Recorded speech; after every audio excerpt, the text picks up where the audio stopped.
ดี๋ยวเก็บให้เดี๋ยวเก็บให้ที่ไข่หมูได้เลยค่ะ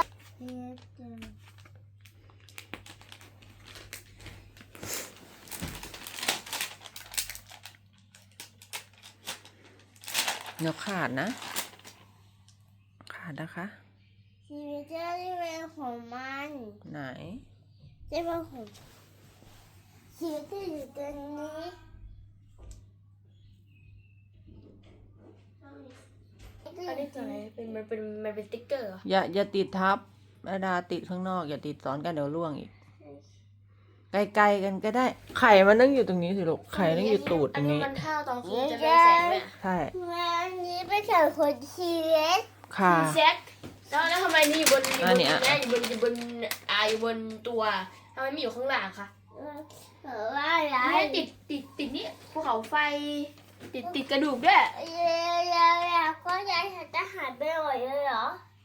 นี่ไงภูเขาไฟแล้วก็นี่ด้วยอันนี้อยู่ในทะเลอันนี้อันนี้คืออะไรอ่ะทะเบียนเหรอทะเบียนรถ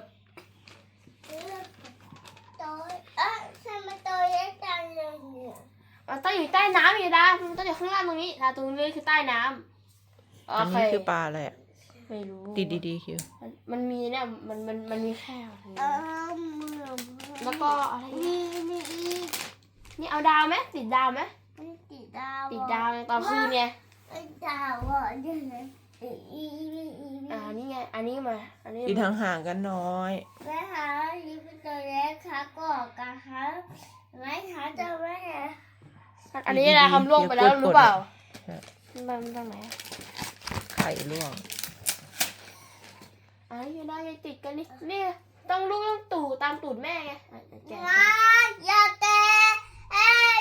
เดี๋ยวมันจะล่วงนั่นติดแน่นไปขาวคิวอันนี้มันอะไรติดแน่นเอามือกดติดแน่นครับมาเล่นเลยเดี๋ยวแม่เติมให้แป๊บนึง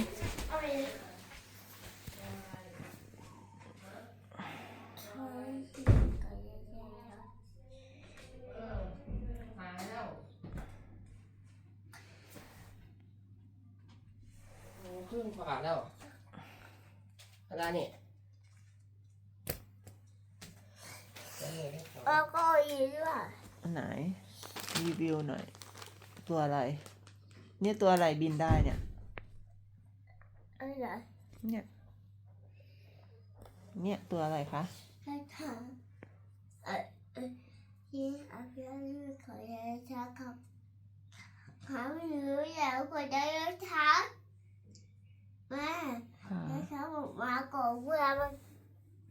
มันไม่ขี่กันอย่างนั้นเลยลูกนี่อะไรอ่ะไหนไหนแม่ดู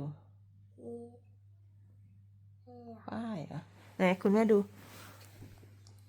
ไหนคุณแม่ดูมันเขียนว่าอะไร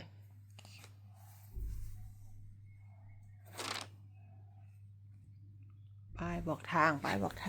ช่ครับผมจะถามไม่ใช่ไม่ให้หลงทางไงผมจะกับลูกมา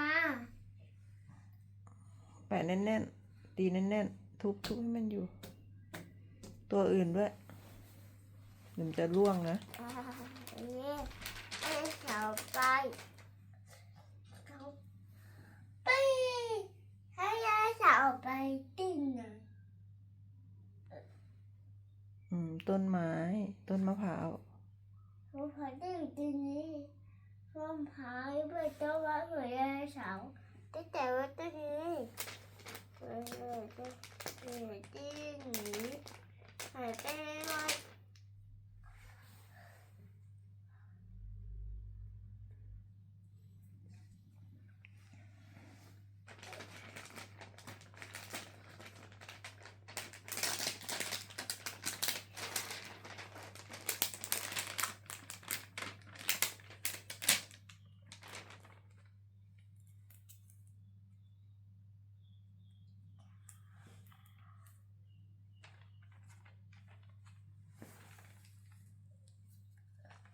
ตั้งดีๆตั้งแน่นๆกดแน่นๆกดแน่นๆเดี๋ยวร่วงเดี๋ยว ยวเขาจะได้สวย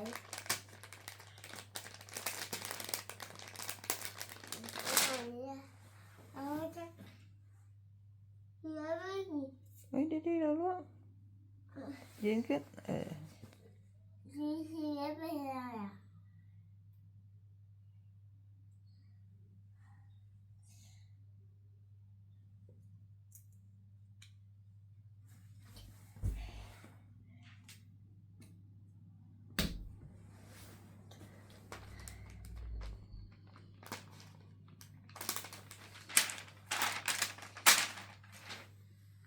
ต้องมาได้เลยอยู่ได้อยู่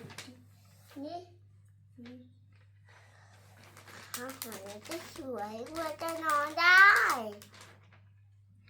ตอนกลางคืนมันถึงจะมีแสงลูกมันมืดๆถึงจะมีแสงติดดีๆเดี๋ยวล่วงกดดีๆสติ๊กเกอร์